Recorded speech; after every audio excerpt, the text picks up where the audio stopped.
దేశవ్యాప్తంగా మతం మారినటువంటి హిందూ బంధువులందరినీ దాదాపు 60 లక్షల మంది హిందువులను తిరిగి హిందూ సమాజంలో హిందూ బంధువులను మార్చడం జరిగింది.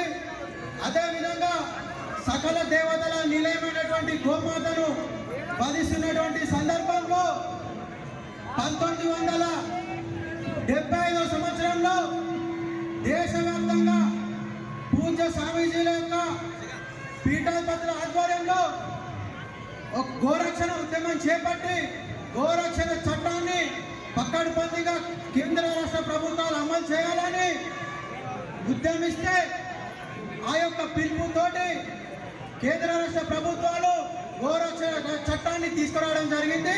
ఇది విశ్వ హిందూ పరిషత్ యొక్క ఘన విజయంగా భావించాలి. అదేవిధంగా ఈ దేశం యొక్క ప్రముఖమైనటువంటి ప్రసిద్ధి అయినటువంటి దేవాలయాలపై ధ్వంసం చేసి కూలగొట్టిన సందర్భంలో తిరిగి హిందూ సమాజానికి ప్రతీక అయినటువంటి హిందువుల ఆరాధ్య దైవమైనటువంటి రాముని యొక్క భవ్యమైన దివ్యమైన రామ మందిరాన్ని నిర్మించుకోవాలనే ఒక ఉద్దేశంతో ప్రపంచవ్యాప్తంగా ఉన్నటువంటి హిందూ సమాజాన్ని మేల్కొల్పడానికి విశ్వ హిందూ పరిషత్ 1984 సంవత్సరంలో విశ్వ హిందూ పరిషత్ నేతృత్వంలో దేశవ్యాప్తంగా ఉన్నటువంటి స్వామీజీలతోటి కార్యసేవ యొక్క పిలుపుతోటి 1990 సంవత్సరంలో రామ మందిరాన్ని ధ్వంసం చేసి విదేశీ దురాక్రమణదారుడైనటువంటి బాబర్ యొక్క అక్రమ కట్టడాన్ని కూల్చే ప్రయత్నంలో కొఠారి సోదరుడైనటువంటి శరత్ కుమార్ కొఠార్ను ఆ యొక్క అక్రమ కట్టడంపై కాశోదయాన్ని ఎగరేయడంతో దేశవ్యాప్తంగా ఉన్నటువంటి హిందూ సమాజము ఆ యొక్క గర్వంగా చెప్పుకోవడం జరుగుతుంది. అదేవిధంగా రెండో కరసేవలో భాగంగా 1991లో స్వామీజీ పిలుపుతోటి ప్రపంచంలో ఎక్కడ లేని విధంగా 25 లక్షల మంది ఆ యొక్క స్పోర్ట్స్ క్లబ్ ఢిల్లీలోని స్పోర్ట్స్ క్లబ్ యొక్క మైదానంలో ఇంత పెద్ద సంఖ్య రావడం ప్రపంచంలో జరగబోదు కూడా.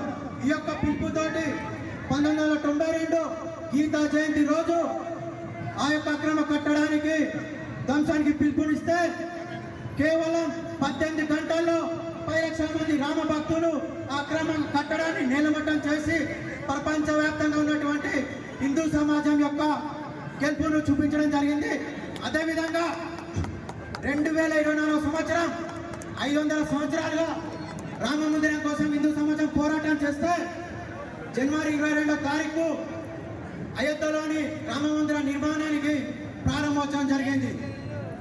దీంతో పాటు కోల్పోయినటువంటి ఎన్నో భూభాగాలను రక్షించే విధంగా దేశవ్యాప్తంగా ఉన్నటువంటి హిందూ యువతను మేల్కొల్పుతూ బజరంగ్ దళ్ పేరుతోటి 1984 సంవత్సరం నుండి 41 సంవత్సరాలుగా బజరంగ్ దళ్ అఖండ భారత నిర్మాణమే లక్ష్యంగా దేశంలోని భూభాగాలు కోల్పోయినటువంటి పాకిస్తాన్, భూటాన్, మయన్మార్, బంగ్లాదేశ్ ఇలా ఎన్నో భూభాగాలు 71 లక్షల చదరపు కిలోమీటర్లు ఉన్న అఖండ భారతం ప్రస్తుతం 31 లక్షల చదరపు కిలోమీటర్లు ఉన్నది. దీన్ని సాధించడానికి ఆగస్టు 14న దేశవ్యాప్తంగా ఉన్నటువంటి యువకులలో ఈ దేశం నాది, ఈ ధర్మం నాది అని ఈ యొక్క పిలుపుతోటి అఖండ భారత సంకల్ప దివస్ దేశవ్యాప్తంగా గ్రామ గ్రామాన బహిరంగంగా నిర్వహిస్తుంది. అదేవిధంగా ఈ దేశాన్ని ఉగ్రవాద సంస్థలు, మల్టీనేషనల్ కంపెనీలు భారతదేశ సంస్కృతిపై దాడులు చేస్తూ kissing day, hugging day, Valentine's day పేరుతోటి ప్రపంచంలోని ఎక్కడ లేని యువత భారతదేశంలో ఉంది 60%. ఈ యొక్క యువతను వారి యొక్క జీవితాలను అంధకారం చేసి తిరిగి భారతదేశాన్ని మళ్ళీ సాధించాలనే యొక్క ఉద్దేశంతో ఉగ్రవాద సంస్థలు పనిచేస్తున్నాయి. వారి కుట్రల నుండి హిందూ సమాజాన్ని, యువకులను జాగృతం చేయడానికి Bajrang Dal ban Valentine's day పేరుతోటి మన యొక్క యువత గంజాయి, కొకైన్, నిషేధిత మాదక ద్రవ్యాలను స్వీకరిస్తున్న తరుణంలో ప్రతి ఒక్క కాలేజీలో దేశవ్యాప్తంగా ఉన్నటువంటి యువకులను శారీరకంగా, మానసికంగా తయారు చేస్తూ సేవా సప్తాహ, సంస్కార సప్తాహ పేరుతోటి వారిలోని మంచి గుణాలను కల్పించడానికి బజరంగ దళ్ దేశవ్యాప్తంగా పనిచేయడం జరుగుతుంది.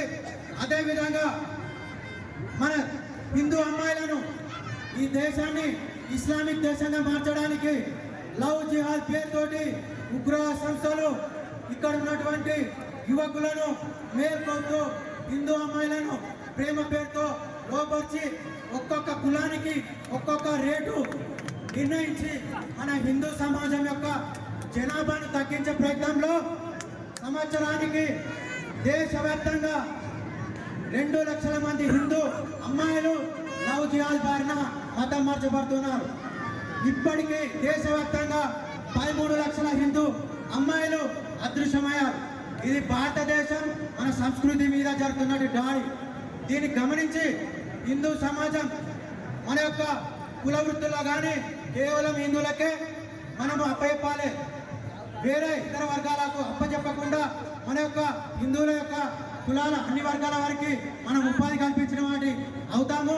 కాబట్టి హిందూ సమాజం మేల్కొని మనం ఎవరికైతే ఉపాధి కల్పిస్తున్నామో అది కొంచెం అవగాహన తీసుకొని మనం ఈ విధంగా ముందుకు వెళ్ళాలి. అదేవిధంగా విశ్వ హిందూ పరిషత్ దేశవ్యాప్తంగా హిందూ సమాజానికి పిలుపునిస్తుంది.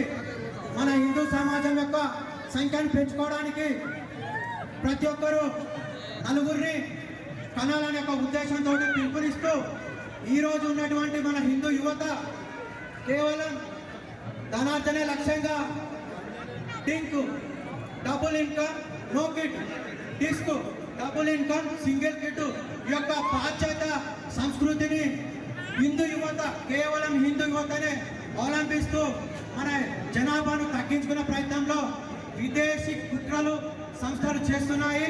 దీని నుంచి మనందరం బయటపడే విధంగా మన యొక్క సంఖ్యను పెంచుకొని ఎక్కడ ఉన్నా ఎక్కడ ఏ ప్రాంతంలో ఉన్నా ఏ దేశంలో ఉన్నా హిందూ అనేవాడు ఎక్కడ ఉన్నా అది హిందూ దేశంగానే ప్రకటించబడుతుంది.